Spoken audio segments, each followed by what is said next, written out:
Hey Mom, can you grab me a beer, please? Mom, are you deaf? Oh, so now you can hear me? I asked you to bring me a beer. This is how it always is when my son and his wife talk to me. We've been living together for 5 years, and they've never really listened to me. They usually ignore me or just boss me around like I'm their maid.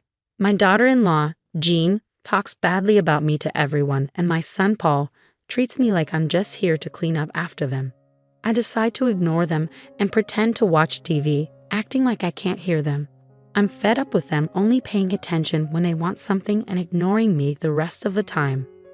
After a while of ignoring them, Jean grabs the remote and turns off the show I was watching. I'm surprised when she says loudly, right next to my ear, "Hey, mother-in-law, can you hear me? Make sure you make Paul's lunch tomorrow, okay?" Her voice was so loud it made my ears ring, and I couldn't help but grimace. Seeing my reaction, my daughter-in-law laughed and left the living room with my son. I couldn't help but wonder why she couldn't be a bit more considerate, especially since I'm her husband's mother and she relies on me every day. But judging from my son's behavior, it seemed like I was just a maid to her.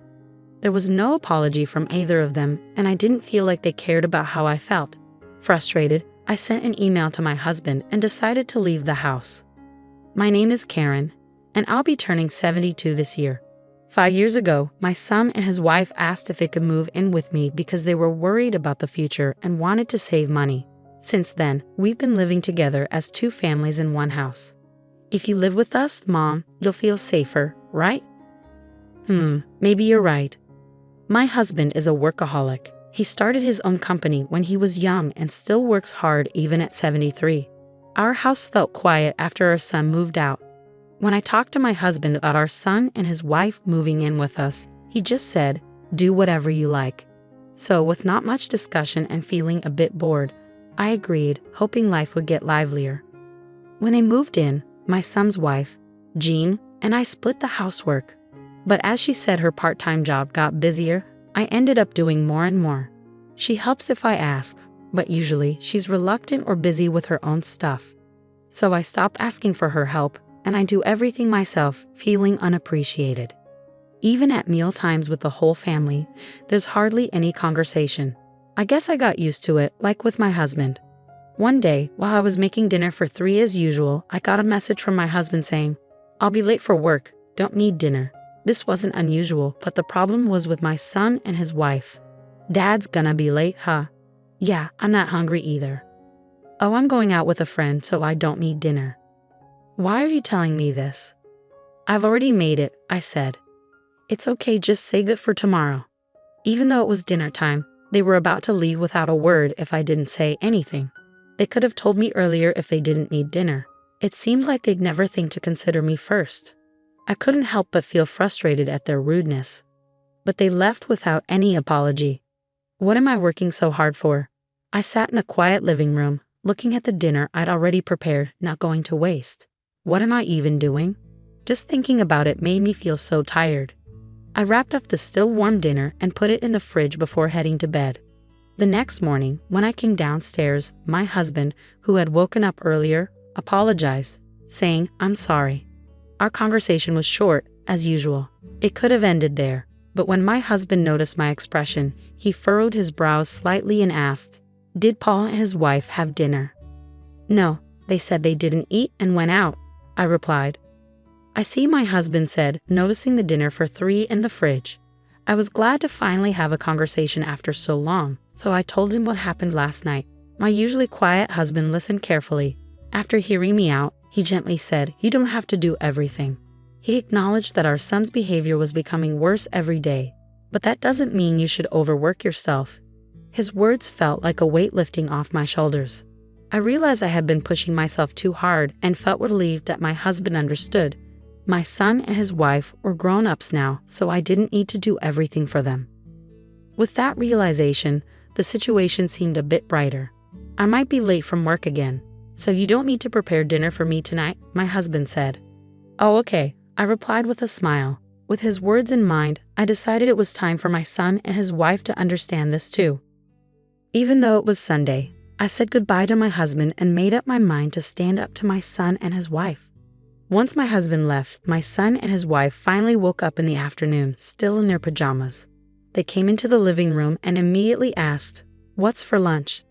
Why don't you have what's left from yesterday? But you could at least warm it up for us or set it on the table. You're not small children. You can do it yourself," I replied. "Well, mother-in-law, you are getting old, aren't you?" Jean, my daughter-in-law, joked with a laugh, and Paul, my son, joined in, looking at me. "I'm exhausted because Jean hasn't been helping with the housework at all," I said. "Oh, can't you manage without me? Is it your menopause or something?" Jean retorted, laughing. Their attitudes made me sigh. They went back to their room without cleaning up after eating, seeming unbothered. As expected, my husband didn't return until late that night. Since I didn't need to cook for him, I bought myself a ready-made meal from the supermarket. "Oh, Mom, what are you eating? Ready-made food? What about dinner?" Paul asked. "I don't know, mother-in-law. What are you thinking? Have you forgotten about your family?" Jean added. I wondered if Jean was incapable of having a conversation without throwing in some barb. I decided to ignore my daughter-in-law, which seemed to quiet Paul down. However, he quickly picked up his phone and started complaining again. "You don't work. Mom, you should at least take care of the house." I thought that since it was their day off, they could prepare their own meals for once. But instead, they decided to order delivery. "Give us the money later," Paul said, which made me lose my patience, especially since they were always talking about saving money. I agreed not to ask them for money to cover our living expenses, and I never bothered them about it. But I never expected them to take advantage of me like this. I decided to completely ignore them, refusing to do anything for my son and daughter-in-law, who showed such disrespect. "Hey Mom, beer," Paul demanded, while Jean kept making snide remarks. Paul talked to me like I was their housemaid. Ignoring them, I turned my back and pretended to watch TV, acting like I couldn't hear them. After a while of ignoring them, it seemed like she gave up and stopped talking to me. But this peace didn't last long. Before I knew it, my daughter-in-law snuck up behind me, grabbed the TV remote, and turned off the TV. Startled, I looked up only for her to shout into my ear, "Hey, mother-in-law, can you hear me? Make sure to prepare lunch for Paul tomorrow, okay?" Her voice was so loud it hurt my ears, making me flinch. Laughing at my reaction, my daughter-in-law left the living room with Paul. I couldn't help but wonder why she couldn't show a bit of courtesy, especially considering that I'm her husband's mother and she relies on me regularly. But judging from Paul's attitude, it seemed like I was nothing more than a maid to her. As it turned out, there was no sign of consideration for me at all, and I didn't even hear an apology for last night's dinner from either of them. Letting out a deep sigh, I sent a text to my husband and made up my mind to leave the house. Early the next morning, I packed my things and left before they woke up. When I arrived at a nearby business hotel, my phone buzzed with texts from Paul, who had just woken up before heading to work. Apparently, they were in quite a chaos this morning. Texts and calls from both of them flooded my phone. When I checked the messages, all I saw were complaints, like, "What are you doing? I told you I need lunch." Jean also sent a mocking text. "Are you wandering around forgetting your responsibilities?" It seemed they were struggling just because I hadn't prepared breakfast for them, which made me chuckle a bit. Seeing a call from Paul during his lunch break, I decided it was time to talk to him. "You finally picked up, Mom. Where the hell are you, and what are you doing?" Paul's voice sounded impatient. "It's none of your business, is it? You didn't even prepare our food. Where are you, Paul? You're not a child. You can make your own food, can't you?" I responded, feeling irritated. If he had struggled so much to prepare just one meal, he should have shown some appreciation. But to my surprise, he said something unexpected. "I'm paying for living expenses, so I need you to do the housework." "Living expenses? What are you talking about? I never received such a thing," I said, puzzled. "Why not? Jean should have been giving it to you every month, so don't lie," Paul insisted, claiming he was paying me living expenses. Despite my truthful denial, Paul started calling me a liar. The truth is, my husband covers all their living expenses, including their food. Even after explaining this repeatedly, Paul refused to believe me. I could hear Jean in the background saying, "You're probably just playing dumb and spending it for yourself." Unable to continue the conversation, I ended it and said, "I don't know what I don't know, and I don't plan to come home for a while." "Why not? What are we supposed to do for food?" Paul's voice sounded desperate, Figure it out yourselves. Bye now." I hung up the phone and let out another big sigh. Why do they believe they're not in the wrong, even after all this? I didn't understand what Paul was talking about earlier when he mentioned our living expenses. About a week after I left the house, the situation improved. My husband, who had come to check on me, apparently talked to Paul and Jean, and their texts suddenly became more respectful and submissive. Wondering what had happened, I received a text from my husband. "Paul and Jean want to apologize. If you feel like it, please come home." Thanks to my husband's talk, they finally seemed to understand.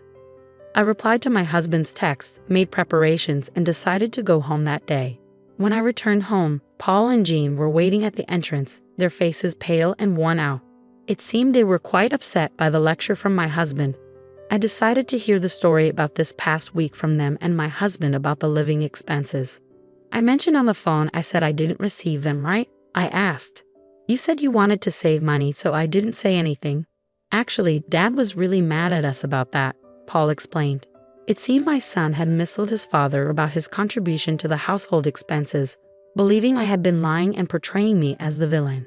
However, when my husband explained the reality of my busy schedule and showed him our household book, Paul quieted down. "You couldn't even believe me, but Jean kept saying that she was giving you the money. So what happened to your living expenses?" I asked, feeling betrayed. From my son's perspective, he was definitely paying, so he must have been baffled that the money wasn't reaching me. It seemed my husband and son confronted Jean and made her confess. At first, Jean pretended ignorance, but when my husband confronted her, she finally confessed everything. I'm appalled. She was accusing me of squandering money on the phone, but it turns out she was just talking about herself, I said, feeling betrayed. But living with my in-laws can be stifling, and everyone was inviting me, so I just because of that, you thought it was okay to embezzle our living expenses. You made me look like a fool too, Paul interjected, his voice full of frustration. What? You're acting all high and mighty too, Jean retorted defensively. At the point when the two of them began to stray from the topic and argue, my husband cleared his throat loudly. Startled by his sudden interruption, Paul and Jean fell silent immediately, seemingly terrified of my husband's disapproval. I couldn't help but chuckle at their reaction, like children caught misbehaving. Excuses, excuses. Cut the crap. First, you should sincerely apologize to your mom, my husband said firmly. I'm sorry. The two of them finally bowed their heads to me. But Paul still tried to justify himself, saying he had been taking it easy because it was his home. I've been busy at work, and I just wanted to relax at home, he added. So what about your mother, who was being taken for granted and mocked by her big son and his wife, even at her own home? My husband's words cut through my son's excuses, leaving him speechless. I'm appalled at my son, who, despite his age, still relies on his parents, and at Jean, who took advantage of that to embezzle money. My husband continued, his tone firm. Mom, I'm sorry. You see, I'm apologizing to you, Paul said, trying to make amends. Do you think an apology makes everything okay? Please reflect on yourself a bit, I responded firmly. The two of them thought that bowing their heads to me would resolve everything smoothly, and they were flustered by my words and tried to make excuses. But I could see through their scheme, and I shook my head. Whether you contribute to the living expenses or not, I can't overlook that attitude. You have to learn to be more grateful, I said firmly. But aren't you worried about your future too, mother-in-law? Paul interjected. Yes, I'm full of worries about relying on people like you. How can you talk to us like that? I retorted. You splurge our living expense out of stress from living with us, Jean added defensively. I can't have someone like you stay with us any longer, I stated firmly, silencing them with my resolve. They needed to learn once again how rude their actions were while living together as a couple. Later, we managed to have them move out. In the days that followed, Jean, my son's wife, started to come to our house occasionally to learn household chores from me. She continually vented about how my son Paul did not lift a finger to help with any housework. As she had always been showing off to her colleagues, I assumed she couldn't complain to anyone else. Now I understand just how much I relied on you, Karen, she admitted. Indeed, and yet you had the audacity to accuse me of being deaf and squandering money, I remarked, feeling vindicated. Unable to live with us anymore and facing financial constraints due to her misuse of funds, Jean fervently complained about her now austere life. However, as I listened, I couldn't help but feel that she was simply facing the consequences of her actions. As for Paul, he started to bring home delicious snacks as gifts from time to time, seemingly trying to make up for his previous lack of consideration. Although he still mentioned his past behavior occasionally, I appreciated his efforts. I knew he wasn't the most expressive or communicative person, but his gestures were touching nonetheless. During our discussions with Paul and Jean, my husband expressed his gratitude, saying, "Thanks for your hard work, honey. I appreciate it." I'm glad that I can talk to my husband like this again. I reflected, feeling grateful for the calmness that had returned to our lives. Despite the challenges we faced, I found myself leading a life that was calmer and happier than before.